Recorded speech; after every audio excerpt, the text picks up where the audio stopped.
Let us move on to the first theme. Education.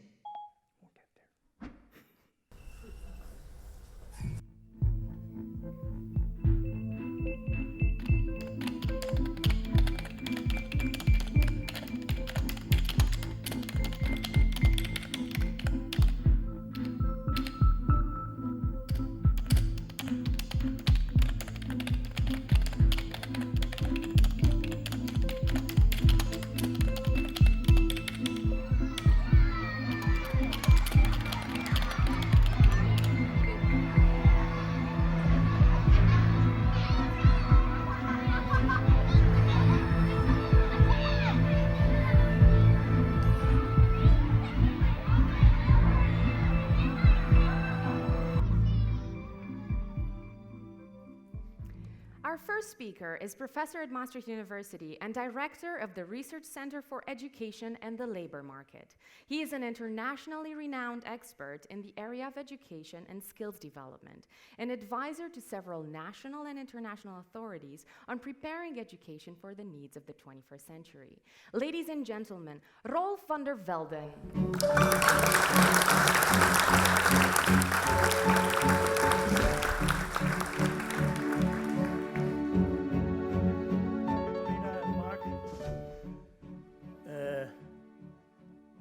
Ladies and gentlemen, Earth is a task garden and heaven is a playground.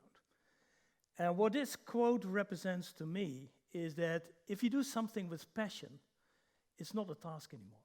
It becomes play. And that's why this concept of an academic playground is so crucial for a university. University is an academic playground. Now maybe this is not a typical picture we have in mind if we think of a university. A more traditional picture would be something like this. This is a picture of Harvard University staff taken around the turn of the previous century. And the implicit message of this is that a university is very serious. It's a matter for males actually at that time, but and it's about important things. And that part of the message is true. I mean, what we do at a university is serious, and it's about important and great things. But still, I think this picture doesn't represent the essence of a university. Because a university, for me, is a place where students and staff can follow their passions, can develop new ideas, in an environment which stimulates creativity. And that concept of an academic playground is actually closer to the essence of a university than this picture.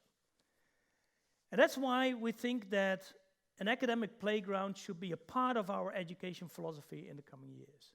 That doesn't mean that we renounce problem-based learning as a core principle. Problem-based learning is what made this university a famous one, and it will be the trademark of our education philosophy in the coming decades. But we need to complement it with this idea of an academic playground. And one of the ways to do that is to integrate research more into education. As Martin already explained, one of the problems we face in universities today is that the two major functions of university, research on the one hand and education at the other hand, have drifted apart. And we need to bring these functions together.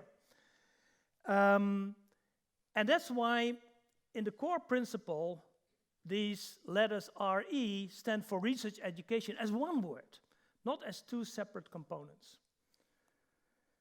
Another element of our education philosophy is innovation. And innovation is really at the heart of our university. It's part of our genes. It's what this university is very good at. And we need to continue innovating our education in the coming few years by sharing experiences in open learning labs. Last but not least, a crucial element for having good education is having good teachers.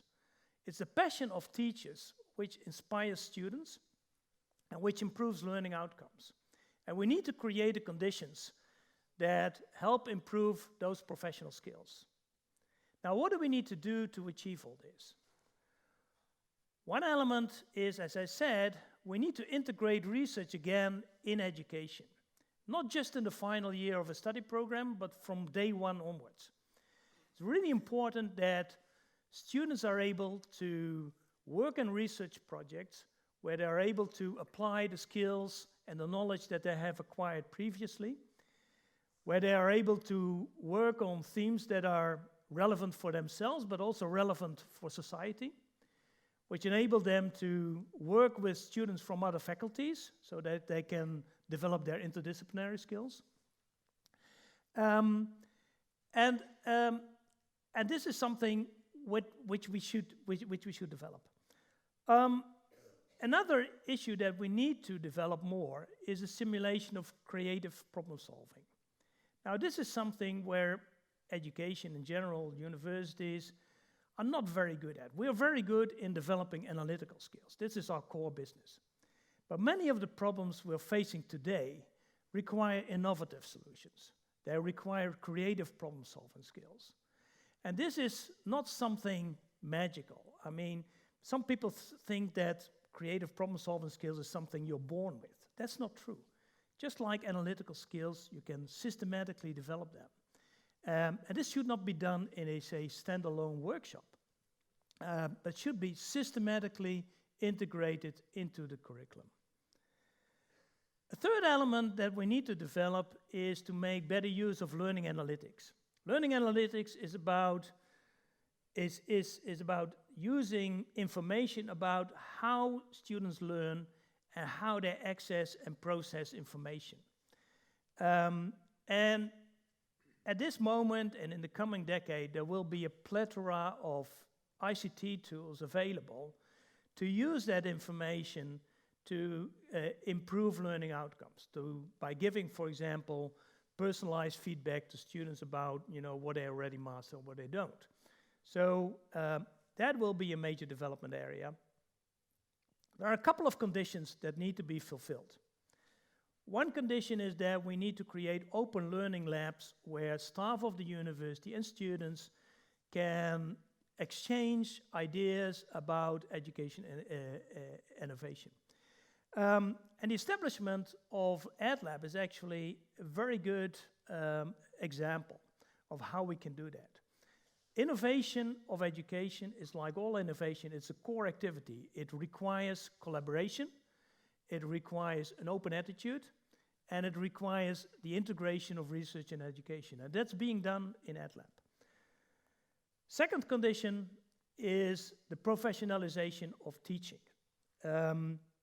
We need to invest in the skills of teachers, because if quality of education is dependent on the quality of teachers, that is an area where we need to invest in. And the third condition that needs to be fulfilled is that we need to have a look again at allocation models and in the way we design our HR models. So the way we allocate money in a university, the way we decide on career decisions for academic staff will drive the outcomes. And so we need to look at a model which enhances the quality of education as well as the quality of research and should not favor one above the other. I would like to end with this slide. There were a couple of groups preparing the strategic program. And when we were developing those ideas, we met a great deal of enthusiasm about the ideas that were developed, but also about this core philosophy. And this is echoed in the way it was taken up in the strategic program. Now, in a sense, what we did was a very easy task. We had to come up with an advice for the executive board, a couple of meetings, etc. But the hard work is really yet to come. It will take 5 to 10 years to develop those ideas, to implement them, and to change them again. And based on the fact that we met this great enthusiasm for these ideas, that the university has a great tradition in innovation, and that there is great quality of our academic staff. I'm pretty certain that we will achieve this major goal. Thank you for your attention.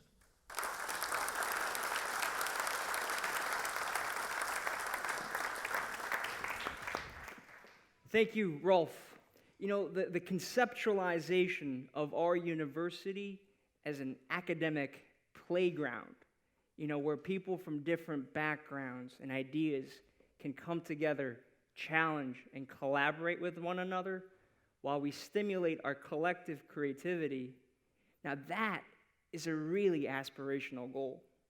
And both Catalina and myself, as researchers and educators at this university, we take pride in being able to be a part of that process.